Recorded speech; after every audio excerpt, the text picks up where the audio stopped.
নমস্কার বন্ধুরা, তোমাদেরকে স্বাগত জানিয়ে আজকের ভিডিওটা শুরু করছি। আর আজকের ভিডিওতে আমি আলোচনা করতে চলেছি লবঙ্গ ব্যবহার করে আমরা কিভাবে আমাদের বাস্তু থেকে নেগেটিভিটি দূর করতে পারি।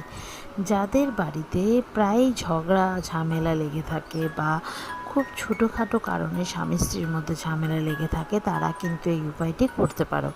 এছাড়াও সন্তানের সাথে সন্তান যাতে বাধ্য হয়, সন্তান যাতে কথা শোনে, এর জন্য কিন্তু এই উপায়টি করা যায়। প্রতিদিন সন্ধেবেলা 3টি গোটা লবঙ্গ হাতে নেবে এবং লবঙ্গটা হাতের মুঠোয় নিয়ে যে নেগেটিভিটিটা তুমি কাটাতে চাইছো সেটা মনে মনে তোমার ইষ্ট দেবতার উদ্দেশ্যে বলবে।